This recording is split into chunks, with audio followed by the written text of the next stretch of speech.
Nagarjuna Sagar project భద్రతా ప్రమాదంలో పడింది.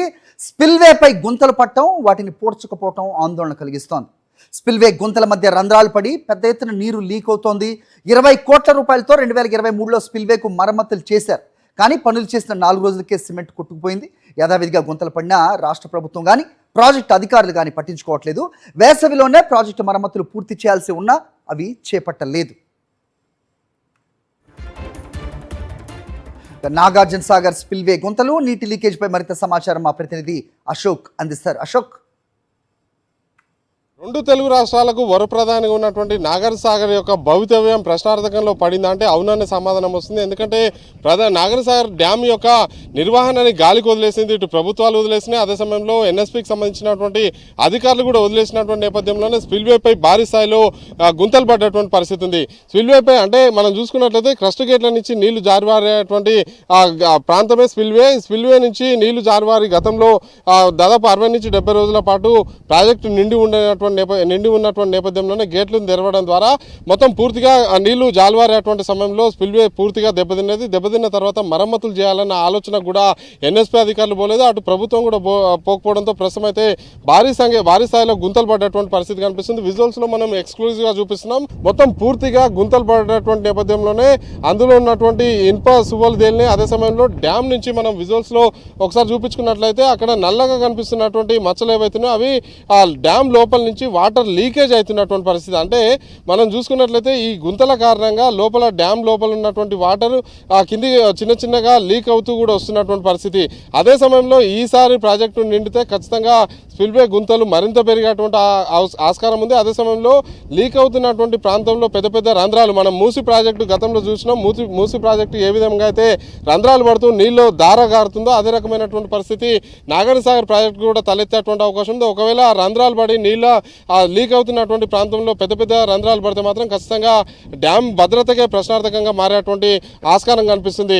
అయితే 2023లో 20 కోట్ల రూపాయలతోటి ఆ స్పిల్వేకి పడ్డటువంటి రంధ్రాలను పూడ్చేందుకు ఎన్ఎస్పీ అధికారులు ప్రభుత్వం ఆ చర్యలు చేపట్టినప్పుడు కూడా అది కంటి తూర్పుగా మారినటువంటి పరిస్థితి. 312 టీఎంసీల నీటి సామర్థ్యం నాగార్జున సాగర్ ప్రాజెక్టులు ఉంటే శ్రీశైలం ప్రాజెక్టు నుంచి కావచ్చు, ఆ పైన ఉన్నటువంటి నారాయణపూర్ కావచ్చు, జూరాల, తుంగభద్ర నుంచి నీళ్లు భారీ సంఖ్యలో ఇన్ఫ్లో వస్తున్నటువంటి నేపథ్యంలోనే 1800 క్యూసెక్ల నీరు నాగార్జున సాగర్ ప్రాజెక్టు ద్వారా స్పిల్వే ద్వారా సముద్రం పాలైపోయినటువంటి పరిస్థితి. దాదాపు 4 ఫీట్లు 5 ఫీట్ల చొప్పున గుంతలు పడ్డప్పుడు కూడా ఇప్పటికీ ఎన్ఎస్పీ అధికారులు అయితే తేరుకున్నటువంటి నేపథ్యంలోనే ఆ ప్రాజెక్టు యొక్క ప్రమాదకరంలో పడిపోయినటువంటి నేపథ్యంలోనే ఇటు ప్రజలతో పాటు రైతులు కూడా ఆందోళన వ్యక్తం చేస్తున్నటువంటి పరిస్థితి. గతంలో 2025 జనవరి నెలలో ఐఐటి రూర్కీకి సంబంధించినటువంటి ప్రతినిధులతోటి గుంతలు పూడ్చివేసేందుకు ప్రణాళిక రచించాలని చెప్పేసి ఇరిగేషన్ శాఖ మంత్రి అయినటువంటి ఉత్తమ్ కుమార్ రెడ్డి వాళ్ళని పిలిపించడం, 2 సార్లు ఇక్కడ పర్యటించడం, వాళ్ళు సూచనలు చేయడం, కానీ ఆ తర్వాత సూచనల్ని మాత్రం అమలు చేయలేనటువంటి పరిస్థితి కనిపిస్తుంది. ఎందుకంటే తాత్కాలికంగా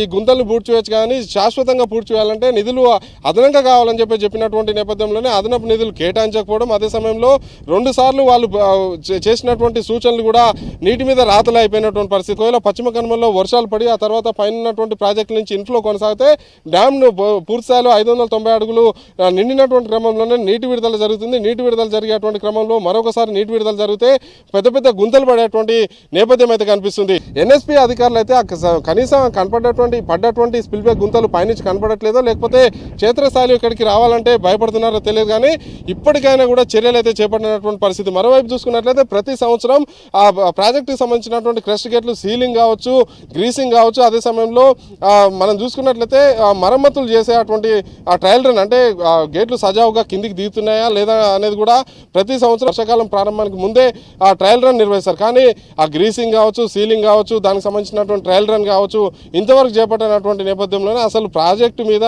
పట్టింపు ఎన్ఎస్పీ అధికారులకు ఉన్నదా లేదా, అదే సమయంలో స్పిల్వేకి సంబంధించినటువంటి గుంతలను పూడ్చివేసేటువంటి బాధ్యత ప్రభుత్వం మీద ఉందా లేదా అనేది కూడా రైతులు కావచ్చు, సామాన్య ప్రజానికం కూడా ప్రశ్నిస్తున్నటువంటి నేపథ్యంలోనే ప్రభుత్వం కావచ్చు, ఎన్ఎస్పీకి సంబంధించినటువంటి అధికారులు తేరుకోవాల్సినటువంటి అవసరం ఉంది. శ్రీనివాసరావు, పాషం అశోక్ రెడ్డి, సాక్షి టీవీ, సాగర్. మరిన్ని అప్డేట్స్ కోసం ఛానల్ ను సబ్స్క్రైబ్ చేయండి. నోటిఫికేషన్స్ కోసం బెల్ ఐకాన్ పై క్లిక్ చేయండి.